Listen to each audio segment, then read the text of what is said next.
com os amigos, sejam com pessoas que estão em busca do seu tratamento. Eu venho observando, e eu tenho certeza que vocês também, o quanto que as pessoas estão adoecendo por estarem sentindo-se sozinhas. Não é uma verdade?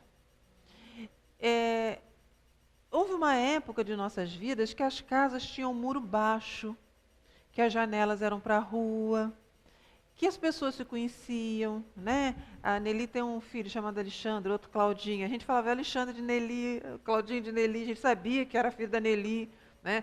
A Nelly poderia deixar brincando na rua, que se você tivesse que chamar a atenção do filho dela, ela não ficaria chateada com você, porque sabia que você tinha uma boa intenção. A cadeira na calçada. Gente, eu sinto uma saudade, eu sou de Cabo Frio. Nós sentávamos, as luzes às vezes acabavam em Cabo Frio, na época do verão, do grande pico de luz, e a gente ficava vendo vagalume e cantando história de fantasma, né? A graça era essa, tá? Brincar de amarelinha e tal. Isso fazia com que nós tivéssemos algo chamado proximidade, tá? Nós éramos mais próximos, nós não sabíamos da vida do outro. Na verdade, nós fazíamos parte da vida do outro. Isso com o tempo, com a expansão das cidades, a chegada dos condomínios, dos prédios, né? A chegada da violência, do medo, o que foi acontecendo? Fomos nos isolando. Moramos num condomínio, mas não conhecemos o vizinho do lado. Agora sabemos reclamar do vizinho do lado. Que ouve uma música, que tem um cachorro, que a criança chora, que acorda cedo, que arrasta o salto, que é prédio, né? Que a mulher usa salto. Eu sei, por exemplo, que o meu vizinho, a gente tem um cantinho lá no Rio, eu sei, por exemplo, que o meu vizinho sai de madrugada.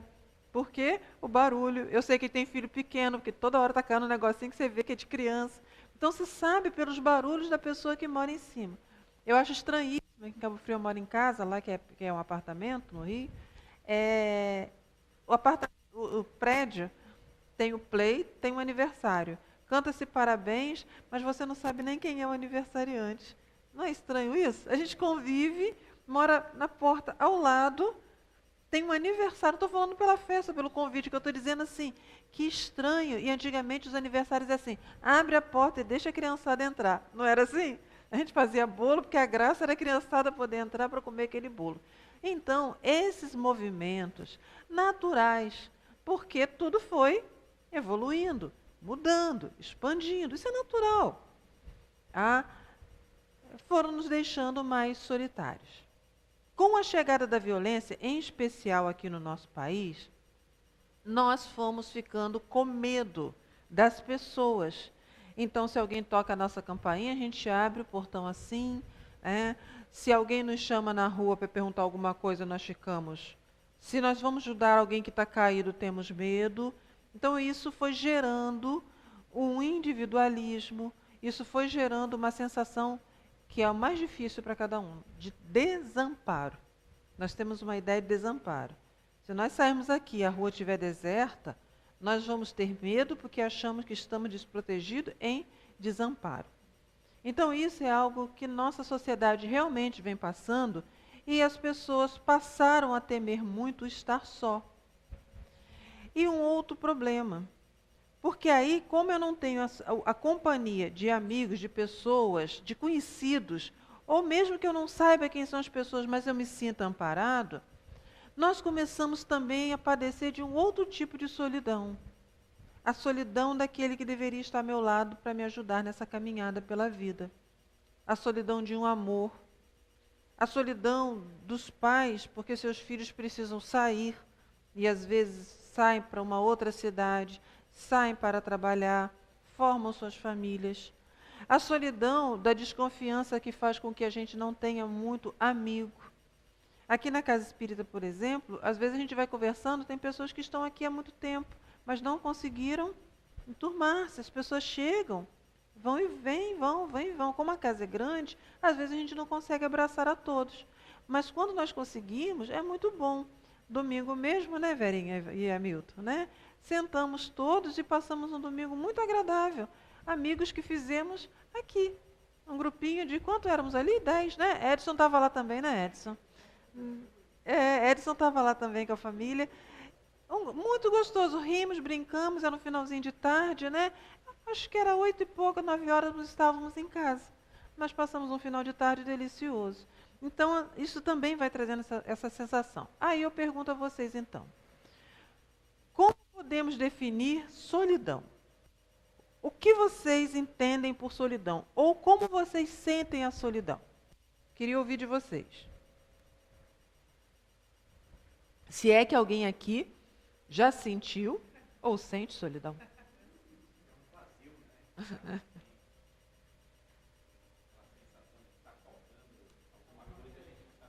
Uma sensação de falta algo.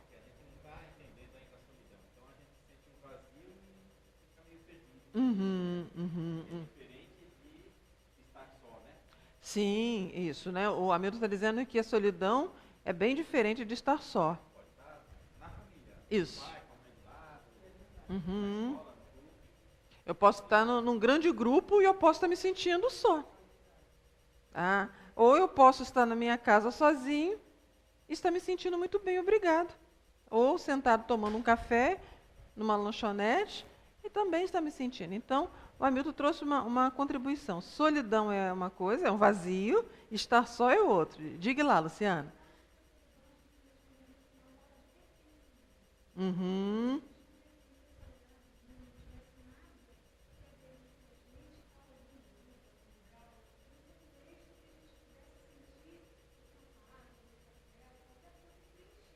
Uhum. Isso, essa sensação então de não pertencer àquele lugar, de não ter uma identidade ou não ser identificado como pertencente àquele lugar, né? E causa um estranhamento, causa um incômodo, né?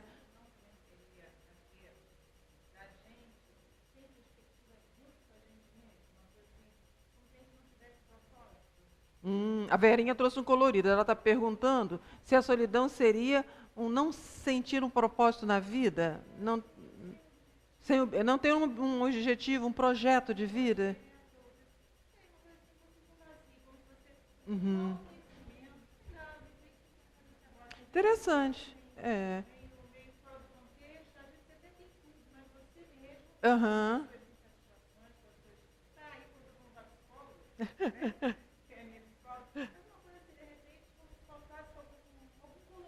Na vida. Isso. A Vera colocou, né? Isso. A Verinha e a Nelly falaram que é uma ausência de objetivo, uma ausência de um colorido. É como se eu estivesse vivendo a deriva, né? Se o vento vai me jogar para cá, se o vento vai me jogar para lá. Ou seja, qual a razão de eu estar aqui? Por quê? Exatamente. Tanto faz como tanto fez eu estar ou não estar, né? Tudo isso que vocês falaram realmente são representações da solidão. Inclusive, Vera, essa forma como você colocou é uma das mais doloridas, porque vai fazendo a pessoa chegar a um humor deprimido, a uma depressão, a uma ideia de que a vida não vale a pena ser vivida. E é o que nós estamos encontrando quando nós sabemos de pessoas, inclusive, né, que atentaram com as suas vidas, e pessoas, às vezes, que aparentemente tinham uma vida assim, muito intensa. Mas, às vezes, aquela intensidade era exatamente o desejo de pertencer, de dar um sentido, de não se sentir só, de ter um projeto de vida, e que não sustenta, tá, a própria existência. Sim, não tem significado, né? Não tem significado. Eu leio um livro, acho bonito, mas daqui a pouco. Eu vejo um filme, é engraçado, mas daqui a pouco nada mais. Eu converso com os amigos, porque a felicidade, tá, da forma como nós a entendemos ou a buscamos, tá, ela não tem uma continuidade como nós desejaríamos. A felicidade, como nós a desejamos, ela fica dentro de nós na memória. Quando eu falei, vou dar um exemplo, que domingo, eu passei um domingo agradável, ao falar, tá, a minha mente enche-se de recordações boas. Então, para mim, foi uma felicidade. Eu estou guardando. Daqui a 10 anos, eu vou lembrar que nós fomos, passeamos, era finalzinho de tarde, era um domingo, e eu vou lembrar com a mesma intensidade, mesmo que eu não esteja mais junto daqueles que ali estiveram comigo. Então, isso é a felicidade. A felicidade ela fica guardada na minha mente e simbolicamente no meu coração. Me enche de uma sensação que nós identificamos como alegria. Tá? O prazer, ele dura o tempo que aquilo é realizado. Digamos que eu tivesse feito o mesmo movimento de domingo, de sair com os amigos, tá? Mas tivesse sido apenas prazeroso, ou seja, foi bom porque eu estava lá. Mas aquilo não me trouxe recordações que me enchesse de alegria, porque foi só o tempo que eu estive lá. Então, o prazer, ele tem tempo. A felicidade, ela nos segue, gerando a alegria. Pense em coisas boas que vocês viveram a vida de vocês. Um detalhe, e vai encher de vocês de alegria. Pense em coisas tristes, vão encher vocês.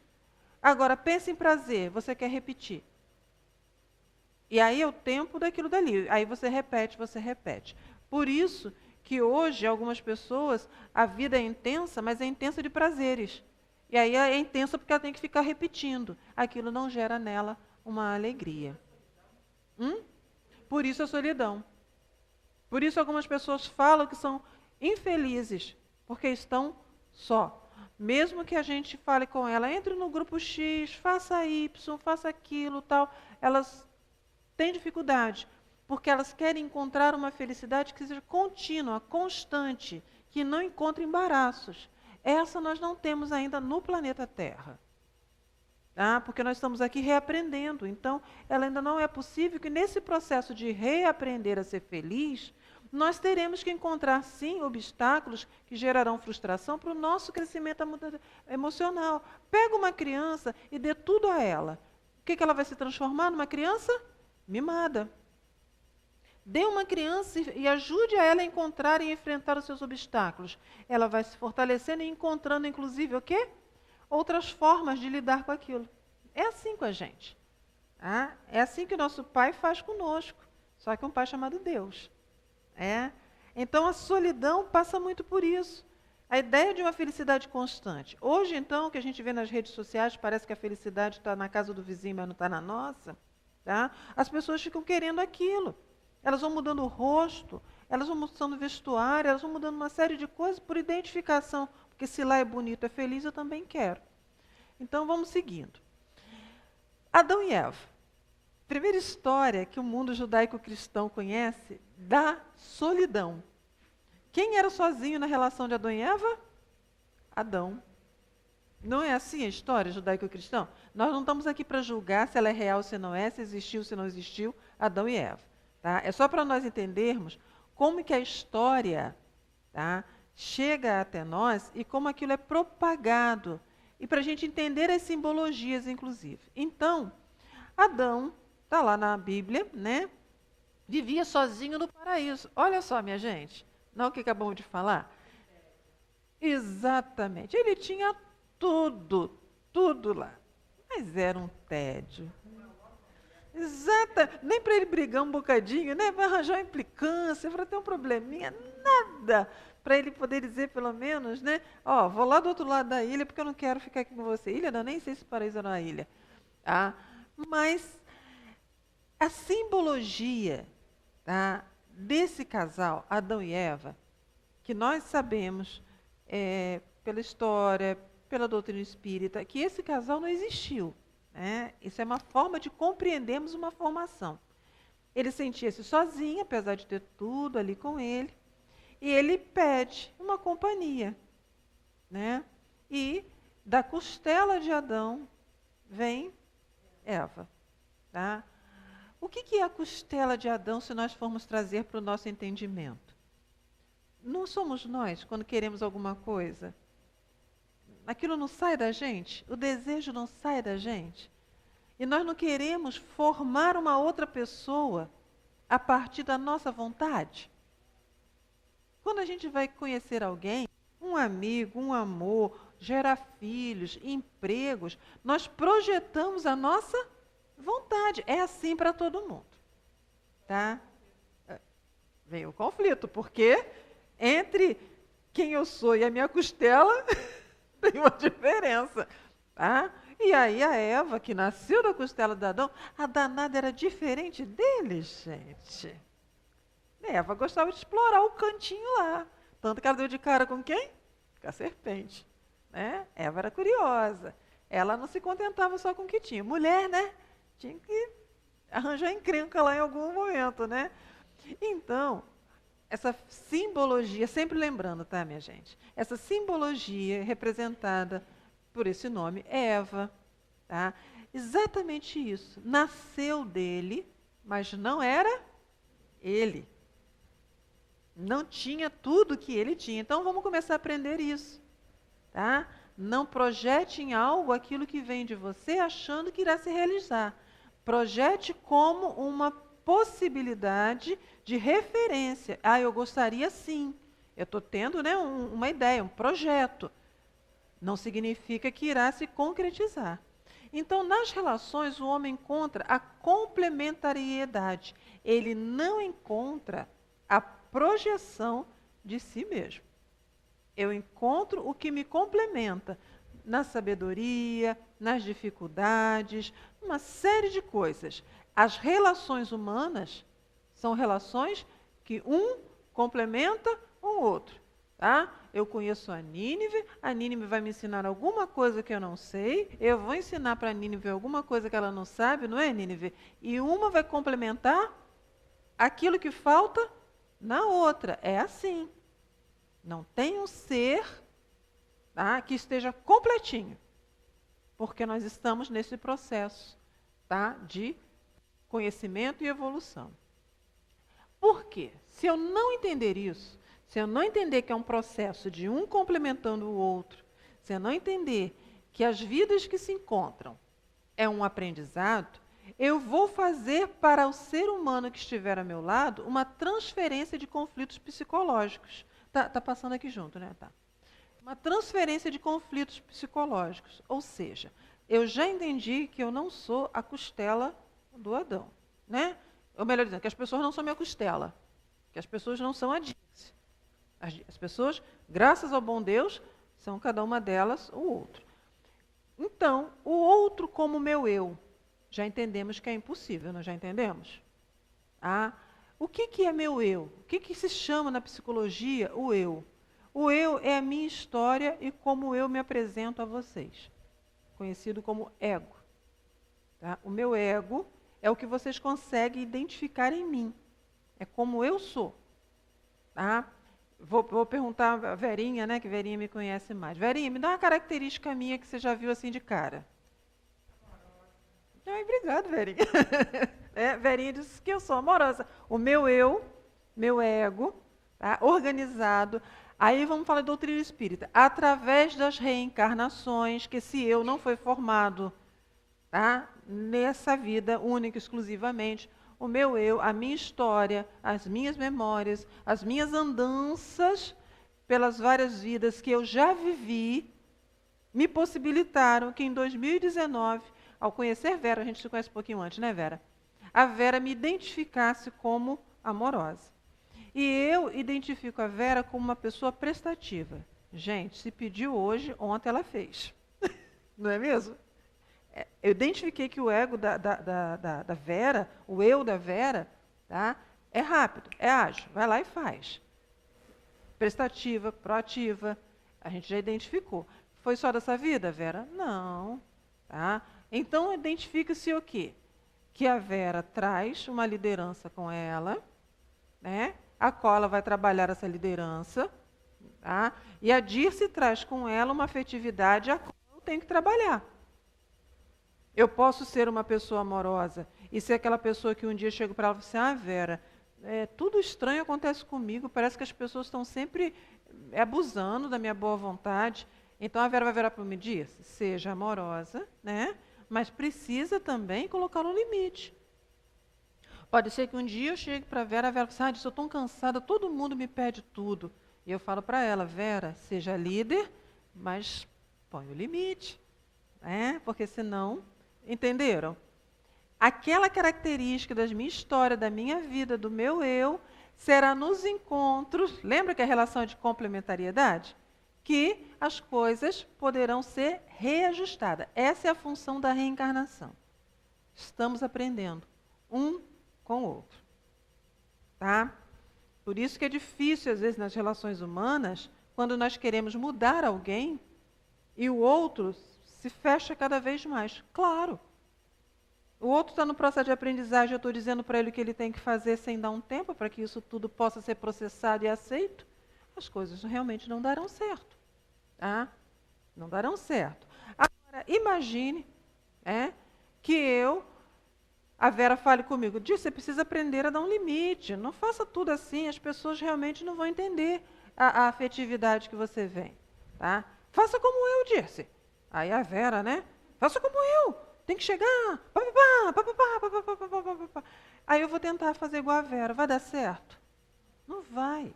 Ela só chegou nesse ponto da liderança pelas vidas que ela viveu e por essa como se apresentou para ela. Então eu tenho que ir buscando encontrar, ouvir a Vera e ir buscando ajustar o que eu tenho. Por isso, o outro como meu eu é uma transferência do meu conflito psicológico. Guardem bem isso. Às vezes nós estamos tentando resolver no outro o que na verdade é o nosso maior drama. Às vezes a gente aponta na outra pessoa o que ela erra, o que ela está deixando de fazer, brigamos, nos impomos umas às outras, porque eu estou transferindo algo que é da minha dificuldade. É uma incapacidade nossa. Tá? O ideal do amor romântico. Nós, espíritos encarnados, seres humanos, desde a história, como nós falamos de Adão e Eva, que também é uma história romântica, né? Por isso que eu trouxe como ponto inicial, que também é uma história romântica, nós guardamos a ideia do amor romântico. Livros, novelas, filmes, tudo tem um cunho de um romantismo. E nós sempre temos a ideia da complementariedade, porque nos filmes, livros, tudo que eu citei antes, o amor romântico realmente é. Né? Arroz, feijão, tampa da panela, metade da laranja. Só Fábio Júnior mesmo que conseguiu com a música dele lá, né? Porque nem na vida estava mais complicado. É carne e unha, né? Então nós criamos a ideia do amor romântico a partir da ideia da complementariedade, de que o outro tem que ser o que me falta. O outro vai entrar exatamente aonde eu não tenho. E vocês começarem a entender que a ideia de complemento não é aonde o outro falta.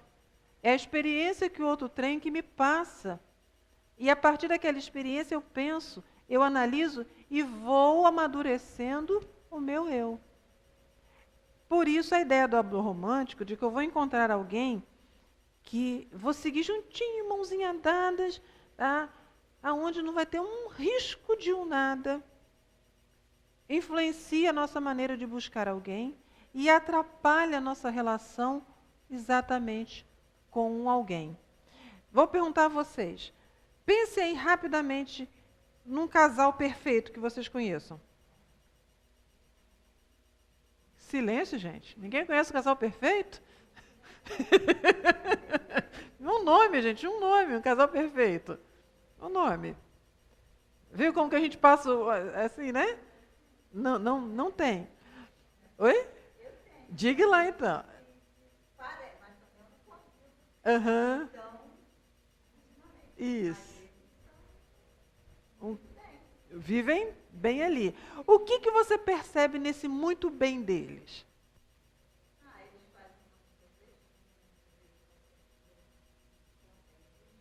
Uhum. Eles aprenderam a conviver um com o outro, você diria isso? Sem criar maiores dificuldades? Isso, né? Será que tem amor na relação? Isso. Será que foi a partir do amor que eles conseguiram aprender a conviver?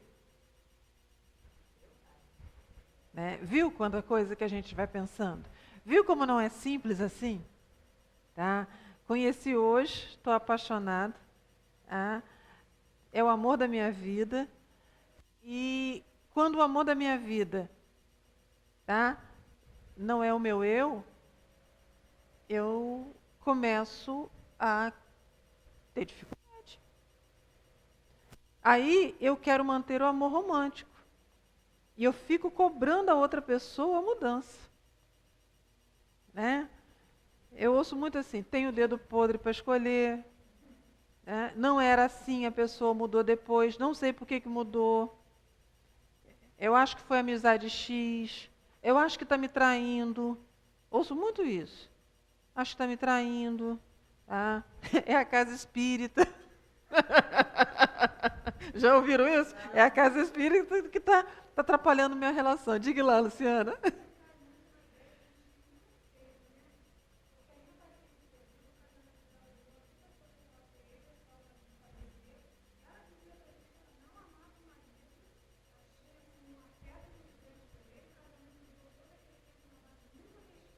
Aham.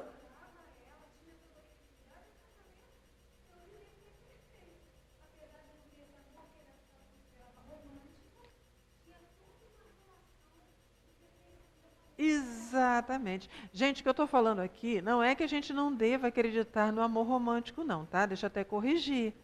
Porque é gostoso. O início da relação, ela é muito boa. Né? Aquele momento ali de você se empolgar, a pessoa se empolgar com você, isso é muito gostoso, isso é muito bom. Mas se tudo na vida existe o tempo, eu também tenho que respeitar isso. Quem vem lá?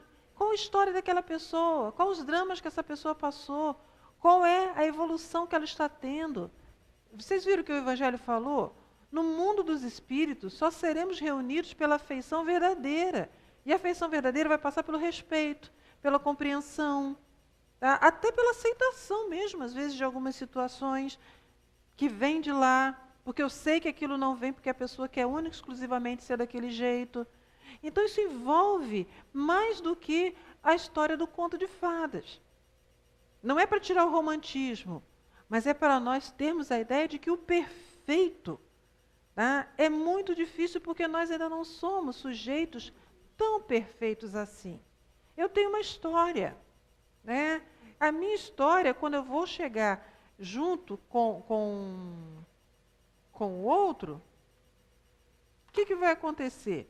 O outro também vai trazer a própria história. E com isso, se nós não aprendermos com o tempo a entender aquele que vem lá e como ele é, a tendência vai ser tirar da vida ou gerar as inúmeras brigas que fazem com que o casal vai, volta, sem nem saber por que está indo e menos ainda por que está voltando.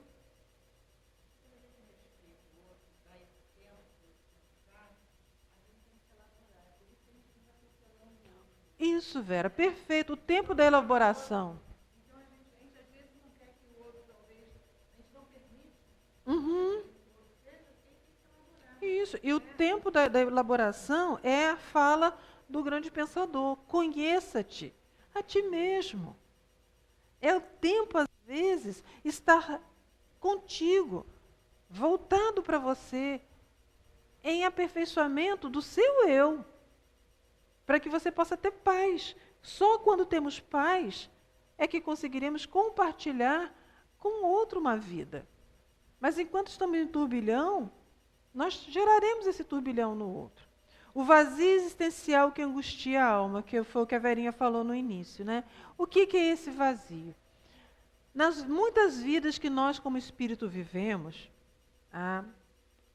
fomos homem, fomos mulher, fomos ricos, fomos pobres, fomos da cultura X, da cultura Y, fomos pai, fomos mãe, fomos tanta coisa. Nessas relações que tivemos, nessas trocas que fizemos, algumas coisas foram ficando marcadas dentro de nós.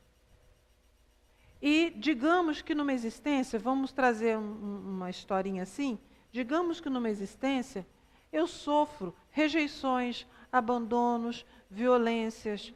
Eu vivo uma existência muito dolorida pelas escolhas que eu faço, pelos lugares onde eu ando.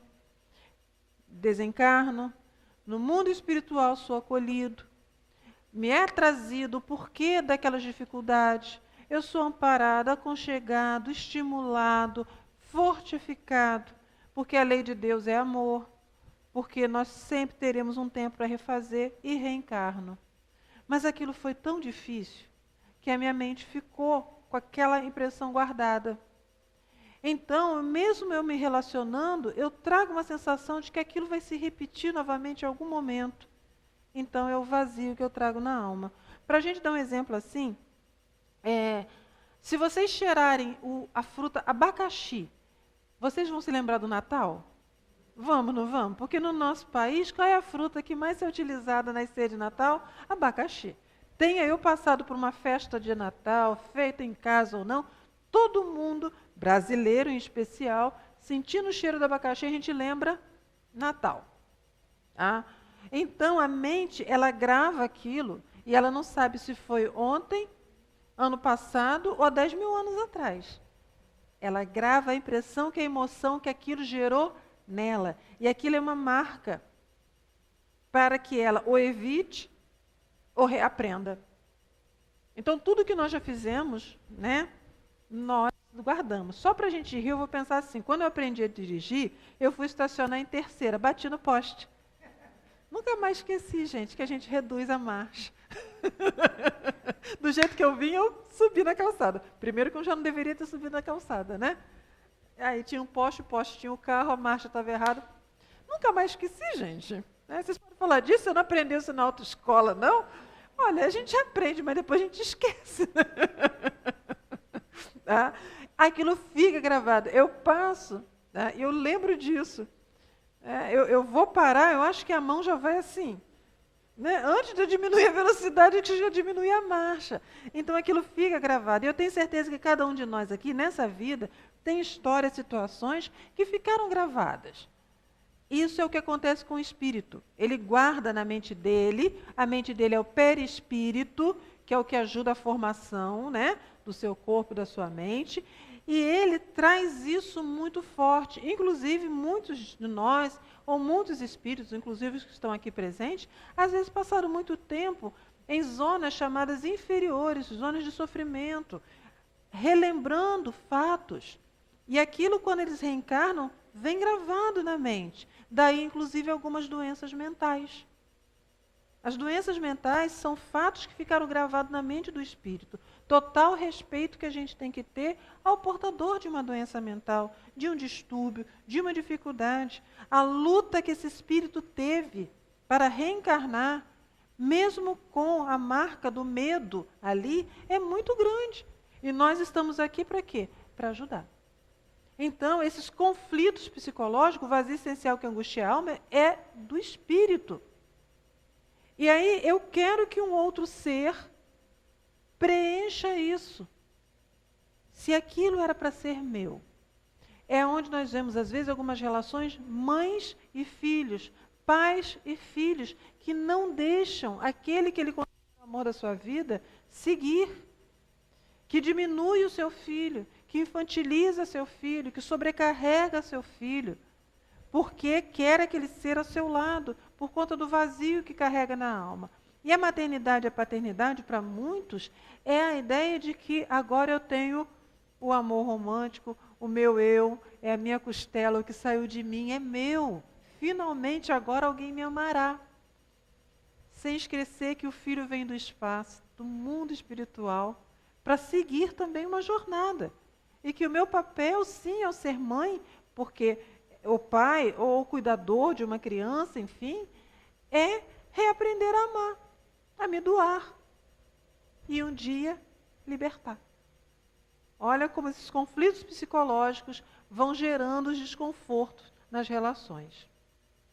Então, o caminho que nos traz... Gente, eu vou pedir desculpa, eu esqueci de trazer o livro. Eu tirei esse estudo de um livro chamado Alto Amor, de um autor chamado Andrei Moreira, que é da Associação Médico Espírita de Minas Gerais. Tá? Vocês me perdoem, eu esqueci de trazer o livro. Então, o caminho para que, vamos chamar assim, o antídoto dos conflitos psicológicos e de que eu não gere uma transferência para uma pessoa, é buscarmos a individualidade e plenitude. Individualidade não é no sentido de sermos egoístas, egóicos, egocêntricos, pensarmos só em nós. Individualidade é eu entender que eu sou único. Graças a Deus só tem uma Dirce, senão vocês não aguentariam mais de uma. Tá? A Dirce tem uma história. Né? Qual o nome do meu amigo? O Narciso ou Tarciso? Narciso tem uma história que é só dele, só tem um Narciso. Né? O espírito Narciso reencarnado tem uma história. A Luciana tem uma história, a Carol tem uma história. Então, a individualidade que nós falamos é no sentido de eu respeitar a minha história, tá? E conseguir a plenitude. Então, vamos pensar pela plenitude. A plenitude vem do desenvolvimento de uma relação pacífica consigo mesmo, em que a conexão com o Criador represente o maior papel, sendo vivenciada na relação pessoal e expressa na relação com todos os seres que a vida traz ao convívio de cada um. Vamos fazer em miúdos, trocar em miúdos, tá? A plenitude é o que Jesus nos apresentou quando ele referia-se a Deus. Jesus colocava-se como um representante de Deus. Meu Pai, Pai de cada um de vocês. E Jesus era daquela calma, daquela harmonia, por conta dessa conexão com Deus. Ele tinha fé, ele acreditava que cada passo, cada palavra, cada gesto dele estava conectado com Deus. Porque ele entendia-se como um espírito em evolução. Jesus é um espírito de tamanha grandeza, né? Mas para ele chegar naquele ponto, ele vivenciou evoluções e que ele entendia que ele só conseguiu isso pelo pensamento dele em Deus. A vida do espírito. Então a plenitude é exatamente essa calma. É eu entender que aquilo que eu vivo hoje tem uma realidade devido à necessidade do meu espírito. É eu acreditar que o que eu vivo hoje está sendo orientado por um universo, por uma energia maior que vem de Deus. É eu não me sentir em desamparo. Lembra que no início do nosso estudo nós falávamos de desamparo? É eu acreditar que eu estou passando pela rua, tá? E que eu não estou em desamparo porque não tem ninguém na rua. É eu acreditar que hoje, quando eu saí de casa, quando eu pensei em vir aqui, que eu fiz a minha prece, que uma luz maior nos envolve. Não é nos proteger para que nada aconteça, nós estamos falando disso. Mas me protege no sentido de, vai, se é para o bem, faz. E como que nós nos conectamos com Deus? Através do mundo dos espíritos. Através das preces, através do pensamento, através do desejo de fazer o bem. Por isso, nós nunca estamos sozinhos. A pergunta é possível ser feliz sozinho?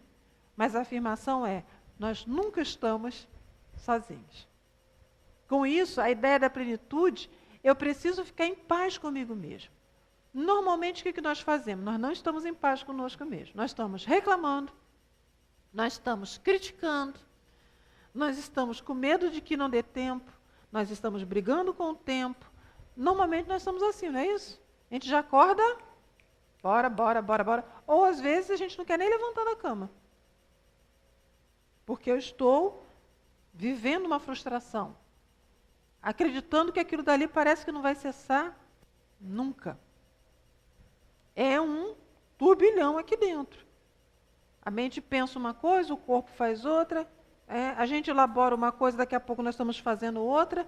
Então, essa pacificação, ou seja, eu acreditar que eu tenho sim um caminho a ser traçado, que é o caminho da minha evolução. O que vem acontecendo na minha evolução, da maneira como vem acontecendo, as buscas, os projetos de vida, é algo que eu vou elaborando, mas que tem um conjunto de espíritos envolvidos, conectados com Deus, me auxiliando. Então, se eu me conecto, eu não estarei sozinho.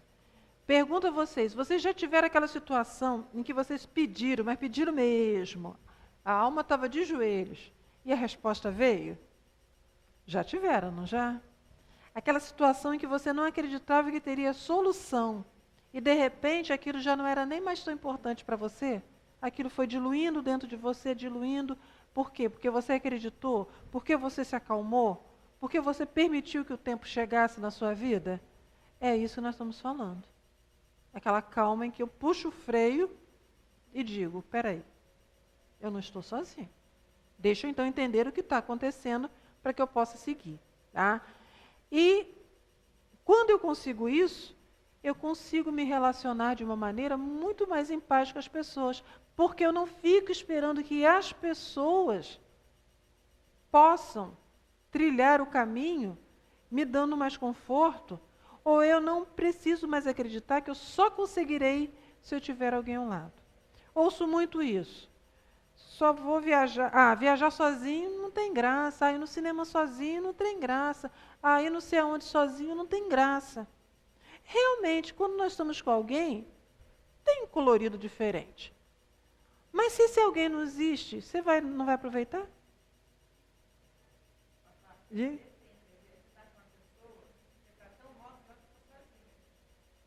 Às vezes aquela pessoa não vai te deixar ir. Exatamente. Eu ouço muitas pessoas no desejo de ter o alguém para elas conseguirem coisas que elas podem realizar sozinhas. Mas é muito ruim ir na praia sozinho. Mas já tentou? Eu olho para lá, parece que está todo mundo acompanhado. Parece que está todo mundo com o namorado, com o marido, com a esposa, com os filhos. Ou seja, parece que está todo mundo feliz. Lembra que nós falamos antes? Parece que todo mundo tem alguma coisa que eu não tenho. Opa, então você não vai na praia porque você não quer olhar isso. Não é porque você está se sentindo sozinho. Você não quer ver aquilo dali. Aí, Verinha, o que as pessoas fazem? Lutam para ter alguém. Lutam com todas as forças.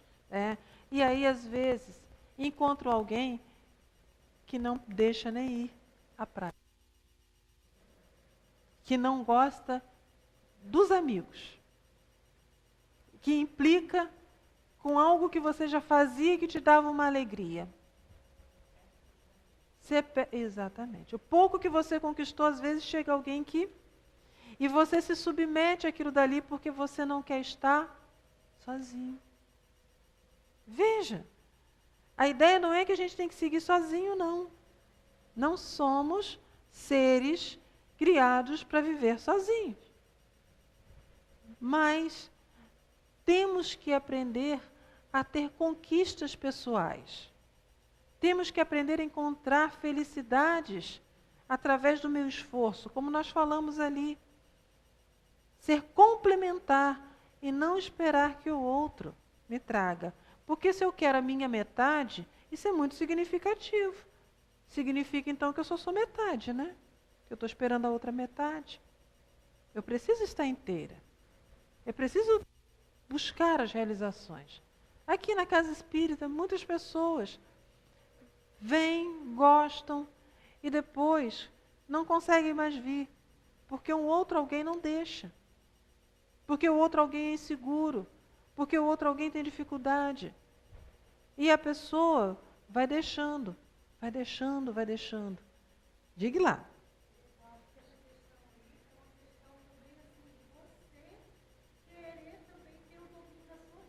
Perfeito. Uhum.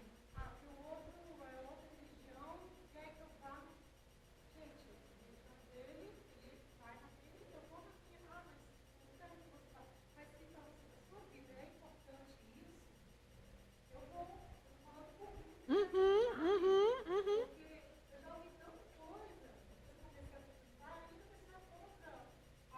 Não.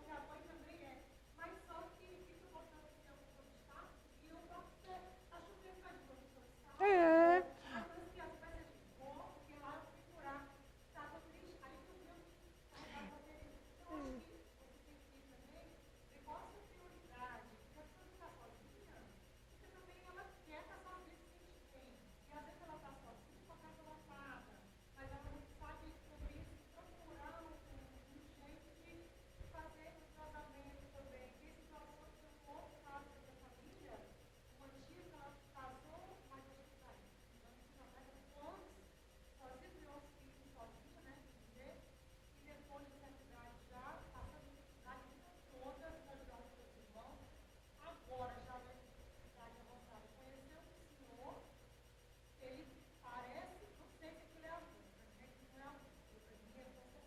Uhum, uhum. Uhum.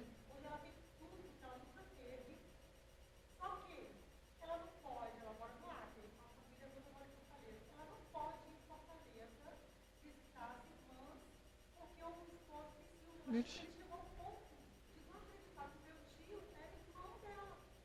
Isso. É o que nós falávamos antes. Esqueci seu nome.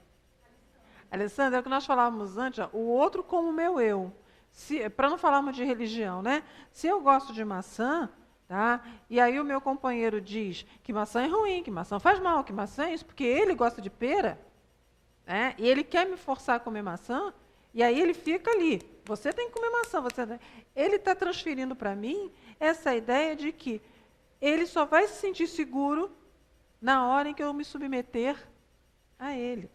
Não, isso não é amor. Isso é um desespero que o outro tem de manter um alguém ao lado dele, mas tem tanto medo de perder esse alguém, tanto medo de perder esse alguém, que quer fazer com que o outro seja eu.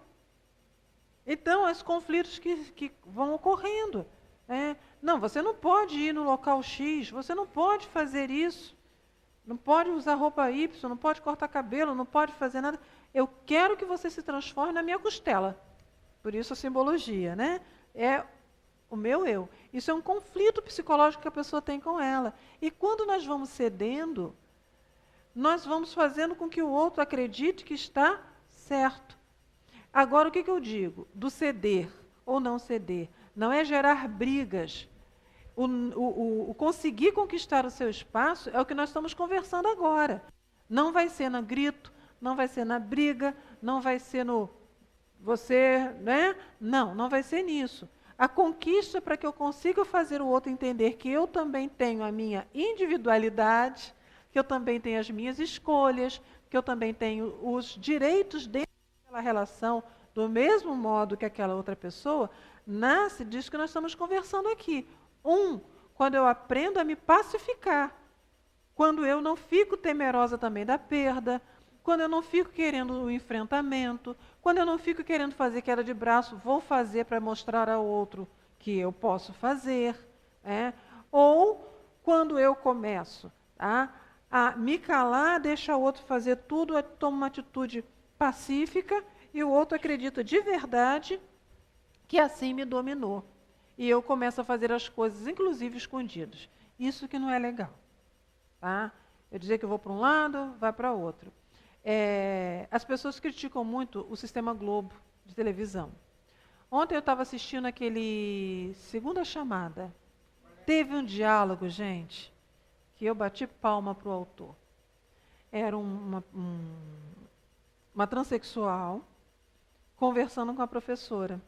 A transexual tinha um namorado, o namorado tinha vergonha dela, e a professora foi tentar entender por que ela chorava tanto.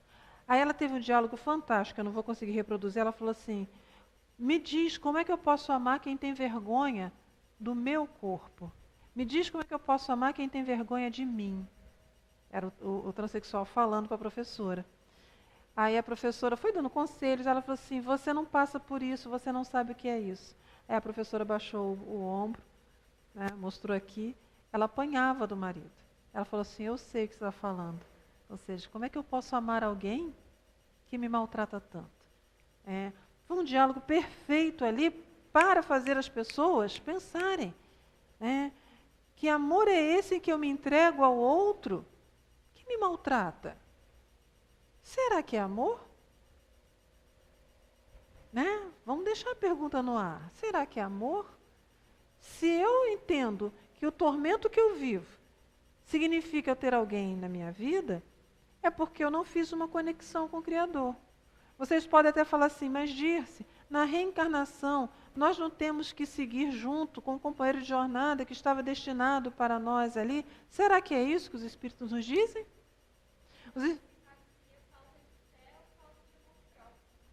Não, vamos deixar, Nínifer, como uma dificuldade do amor próprio. A fé não, porque a fé demora muito tempo, às vezes, até a gente entender. Mas é uma falta de amor próprio. Eu não amo a eu mesmo, eu não entendo, eu não consigo fazer conexão com Deus porque eu não me sinto amado, eu não me sinto amparado, eu não entendo que eu sou um ser criado por puro amor. Eu sou um espírito que vivo por puro amor do Pai, da espiritualidade. Quantos espíritos querem meu bem? Quantos? Quantos espíritos pedem por mim a espiritualidade? Chico Xavier falava que pelo menos uns 7 querem meu bem. O espírito familiar, o anjo guardião, os espíritos do trabalho onde estou, da casa onde eu vivo, aqueles que me conheceram e conviveram comigo, minimamente tem ali uma turma querendo o meu bem. E às vezes o único que não está querendo o meu próprio bem sou eu mesmo. Por isso que o primeiro papel, para eu gerar esse amor próprio, para eu adquirir essa autoconfiança, tá? É eu começar a entender isso. Eu sou um espírito num processo de evolução e de conhecimento. Se eu estou gerando dores para mim, eu não estou ajudando nem minha evolução, nem do outro. Porque se eu estou permitindo que o outro me bata, eu estou fazendo com que nessa encarnação ele continue a fazer a mesma coisa. Eu não estou barrando o outro. Se eu estou permitindo que o outro mande em mim, como se fosse um carrasco, um capataz, eu também não estou ajudando ele. Eu estou apenas permitindo que aquilo aconteça. Seguindo, no caminho do amadurecimento, é necessário vencer as dependências que mantêm vinculados os seres a relações e situações que já podem ser recicladas. É o que nós falávamos aqui. Se eu sou um espírito, se eu trago memória, se eu já vivi dificuldade, se eu trago vazio existencial, sem perceber, às vezes, eu estou apenas repetindo o que na outra vida me trouxe o maior problema. Tá? Eu não estou reciclando.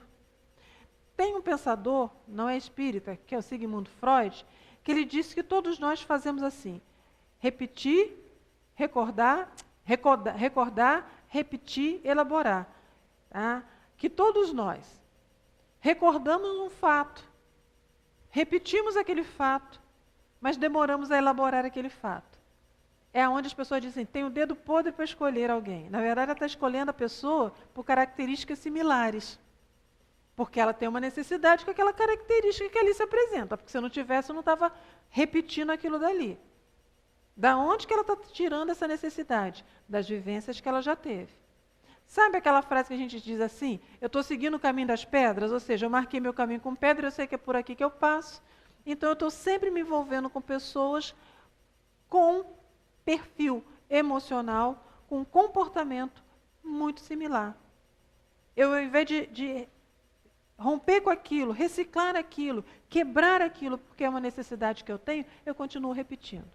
Só quando eu elaboro, só quando dá aquele clique que eu falo assim, meu Deus, é que a gente consegue sair. É aquilo que eu falava do exemplo que eu trouxe da Verinha. É a Verinha chegar para mim e falar assim, Dirce, é você que tem que dar limite para as pessoas.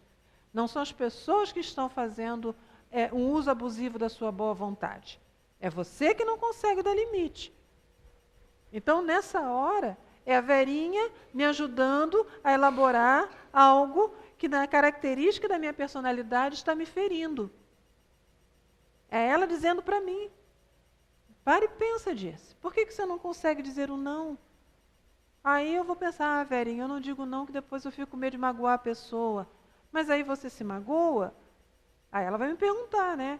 Eu falei assim, mas eu me magoo, mas eu me sinto bem. Opa, como é que você se sente bem se você está magoada? Ela está me ajudando a elaborar. Ela está me ajudando a pensar. Entenderam, então, que é impossível viver sozinho, porque eu preciso da troca, mas não precisa ser uma troca única e exclusivamente personificada numa pessoa. Se começar a entender que é essa troca que me faz crescer, mas eu não preciso reter. Vamos lá? Diga lá. Uhum.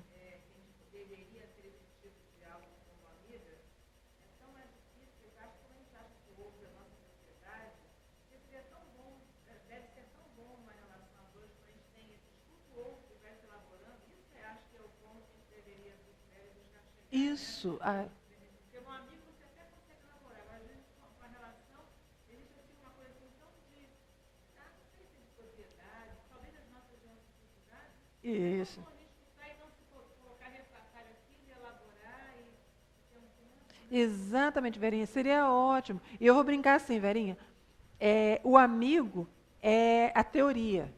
O casamento é a prática. Com um amigo a gente consegue fazer essa troca, né? E no casamento é que nós vamos exercitar isso. Mas não é exercitar, gente, uma vez só não. Isso é 1, 2, 10 vezes. É com o filho que a gente vai exercitar isso. Tá? É com o parente mais difícil que a gente vai exercitar isso. É com o mais próximo, né? Amar é o próximo. Tá? É com ele que a gente vai exercitar esse diálogo, essa construção, esse ouvir. Meu Deus, o outro está sempre falando isso comigo. Se é uma mãe, às vezes está sempre falando um grito comigo, né? Você está sempre fazendo isso, você está sempre repetindo isso. Se a minha mãe está gritando, às vezes é porque ela também já está exausta, porque eu continuo fazendo aquilo. Então já não é hora de eu ouvir. Mas aí eu me pego ao grito, não me pego ao que está sendo falado no grito. Ali ambos têm que mudar. A mãe precisa aprender a falar de uma outra forma, mas é papel também do filho, daquele que está no lugar de filho, aprender a ouvir.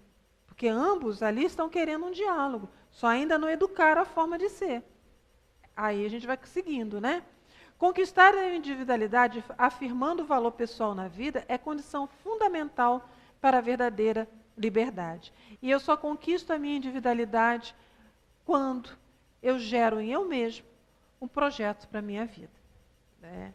O que eu quero aprender nessa encarnação? O que me falta aprender nessa encarnação? Eu preciso ser manso? Eu preciso ser um pouco mais enérgico? Eu preciso ter amor próprio? Eu preciso aprender a lidar com o tempo e não querer realizar logo as coisas? Eu preciso aprender a cuidar de mim, do meu corpo, da minha fala? O que nessa vida eu preciso aprender? E gere nisso um projeto de vida. Veja onde você está esbarrando e gere nisso um projeto de vida. Não crie a ilusão de que ter alguém a seu lado vai fazer com que tudo isso, tá, magicamente, seja resolvido. Este alguém a seu lado, ele é um instrumento para lhe auxiliar, mas ele não vai solucionar. Ah, eu vou ter um amor. Pronto, agora eu tenho alguém. Estou em paz comigo mesmo. Tá? Sim, se você conquistou esse amor, está em paz com você mesmo, agora é seu papel ajudar essa pessoa. É seu papel seguir assim.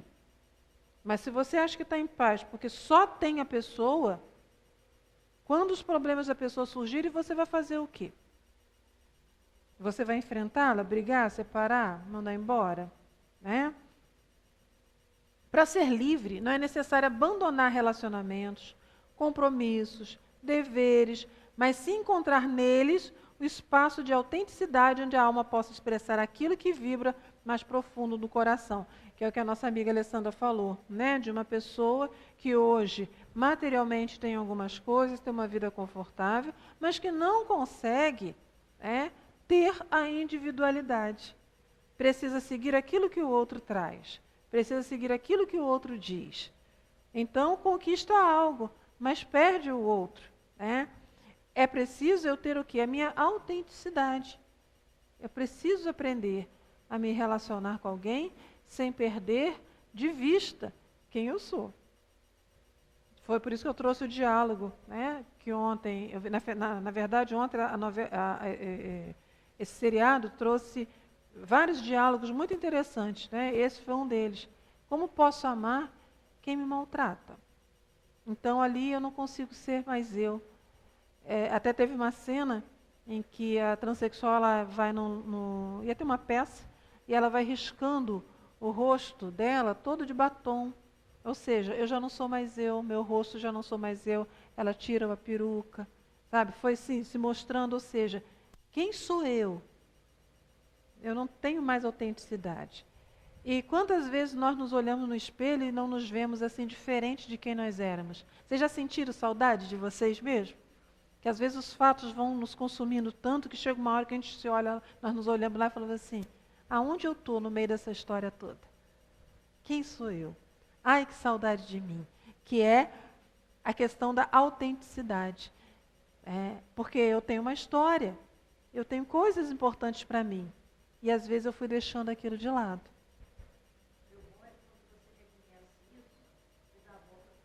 Perfeito. Exato. que é o projeto de vida, eu reconstruir a história, porque nós reencarnamos para isso. Gente. O projeto de vida do espírito é reconstruir a sua história. Auto-amor. As experiências de amor fazem com que cada ser entre em contato com a necessidade de partilha, tendo a solidão existencial amenizada. Na incapacidade de apreender o que somente pelo sentimento pode ser captado, o homem exercita o amor na relação com o semelhante. Então, assim, as experiências de amor fazem com que cada ser entre em contato com a necessidade de partilha. Quando nós reencarnamos, quando Deus nos criou como espírito, já havia em nós o germe da busca pelo outro. Quando fomos nos desenvolvendo, isso ficou claro em nós pela busca do outro, até por uma fala que o Cristo traz. Crescei-vos e multiplicai-vos. Então, nós nos buscamos, porque aqui no planeta Terra só tem uma forma de chegarmos aqui, que é pela gestação, pela gravidez. Então, a necessidade dos encontros se fazem também pela necessidade de que outros espíritos possam vir aqui. Nós vamos nos buscar. A natureza se busca. Estávamos olhando ali os gatinhos, a natureza se busca, nós nos buscamos. Então a ideia de ter o outro, de compartilhar com o outro, faz parte da função humana. Não somente pela reprodução, como falamos, mas acima de tudo por aquilo que já conversamos aqui hoje. Porque o outro é que me possibilita eu reaprender com a fala, com os apontamentos, com a referência. O encontro com uma pessoa, aí sim, a personificação em uma pessoa, que nós chamamos de amor romântico, é onde exercitamos um amor, mas vamos chamar assim, privado, íntimo, com um ser. Não são diferentes os graus de amor. Apenas que um é uma maneira mais privada, com todos, a família universal, é um amor mais amplo, mais público. Mas eu sempre terei essa necessidade. Não tem como, não vai ser diferente aqui no planeta Terra. Sempre iremos nos buscar, sempre iremos nos encontrar. É uma necessidade da experiência que o espírito tem. Tá? E assim, a minha solidão existencial ela é amenizada. Quando eu me entrego à ideia, não de que o outro irá me fazer feliz porque o outro existe, mas que o outro vai me fazer feliz porque haverá um compartilhar, uma troca.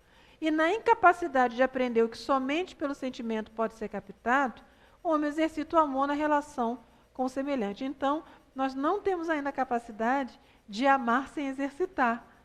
Nós ainda não sabemos fazer isso. Reencarnei, nasci, tá? Não preciso exercitar com a Nelly esse sentimento, porque eu já amo a Nelly só porque a Nelly existe. Nós já somos assim? Ainda não. Em mundos superiores é assim. Né? Eu vivo, tá? Eu amo a Nelly só porque a Nelly existe. Tá? Qual é o nome da minha amiguinha aí atrás? Tawny. Isso, eu amo a Tawny só porque eu vi a Tawny. Em mundos elevados é assim.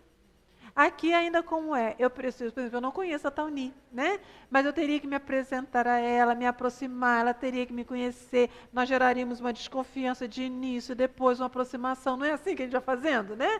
Depois a gente gosta de uma característica aqui, uma característica ali, uma afinidade aqui, a outra ali. Não é assim o sentimento que vai nascendo entre nós? A isso se dá o nome de amizade, né? É assim que nós vamos exercitando. Aqui no nosso planeta, só dessa forma. Por isso o Mestre Jesus falou, né? Amai-vos uns aos outros, tá? Nada de brigar com um coleguinha, amai-vos uns aos outros, porque vocês estão em processo de evolução. Em mundos superiores, em mundos felizes, nem precisa disso. Nós existimos e nos amamos. Assim, simples assim. Deve ser bom, não é, né, gente? O homem exercita o amor na relação com o semelhante. Deve ser muito bom, nossa, né?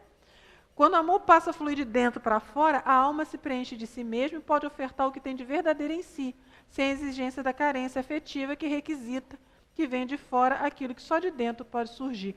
Essa fala aqui é o que nós vamos vendo em pessoas as quais nós admiramos, como, por exemplo, Irmã Dulce, a quem eu admiro um bocado, Papa Francisco, o espírito a qual ele também buscou o nome Francisco de Assis, tá?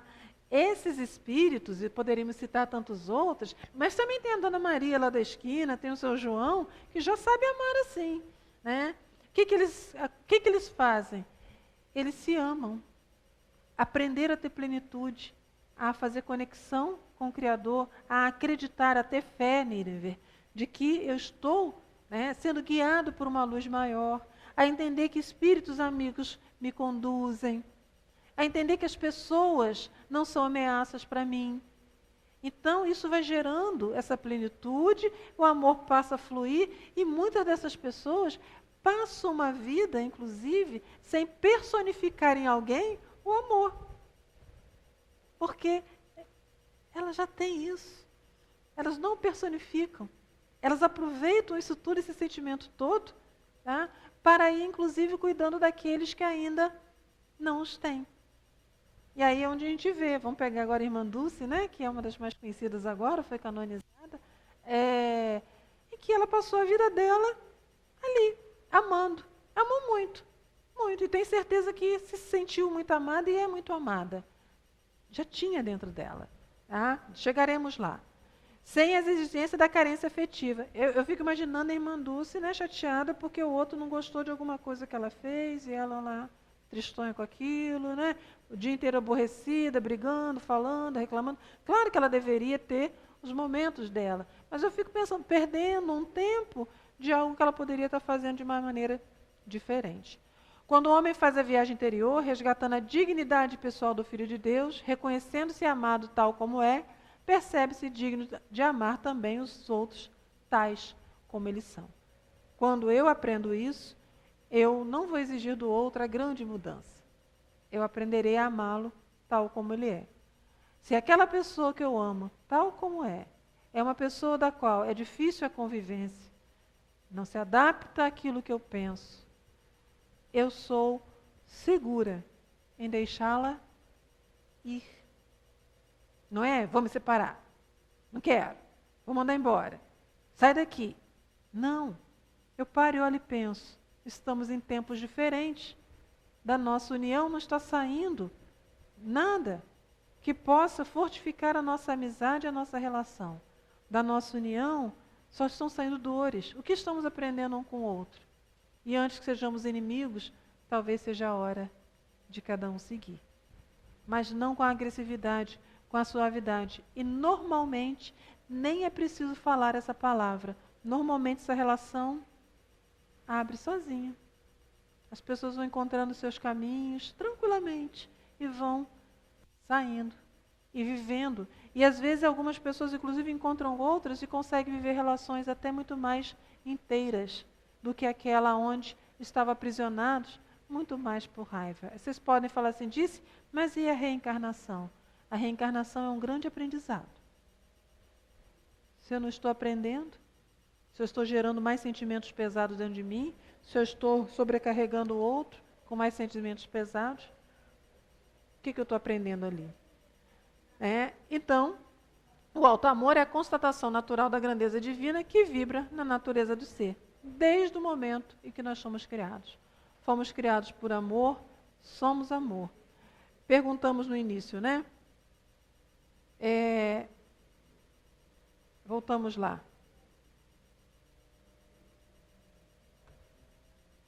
É possível ser feliz sozinho? A felicidade nós já entendemos que é algo que vamos guardar daquilo que vivemos. Podemos ser felizes sozinhos? Não. Porque nós precisamos que o outro nos ajude a fazer essas reencarnações, essas recordações, esses momentos. O que nós não podemos confundir então eu tenho que ter alguém ao meu lado personificado para eu chamar de meu, para eu ser feliz? Então eu tenho que ter alguém preso à minha vida preso àquela pessoa para eu ser feliz? Não. Isso daí é insegurança, é carência, é medo.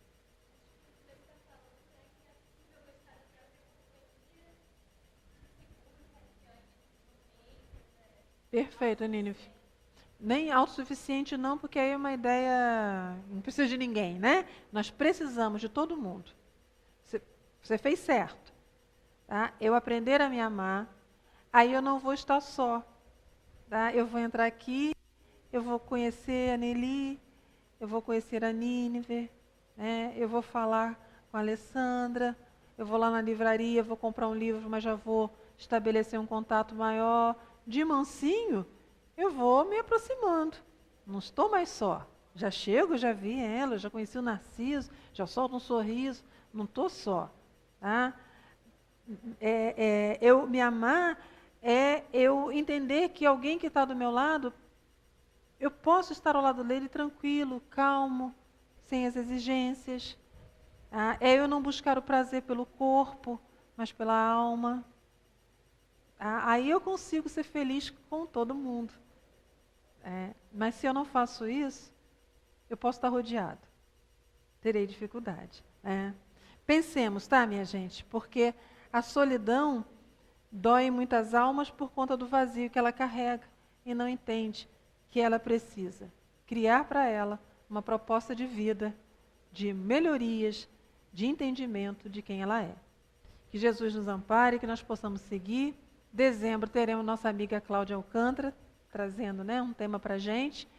E no primeiro domingo do mês teremos o Dr. Sérgio Menezes também fechando com a gente os estudos da AME. Depois voltaremos em março, se Deus quiser, aos sábados. Isso. Até lá falaremos mais, né? Então, minha gente, vamos agradecer a Deus.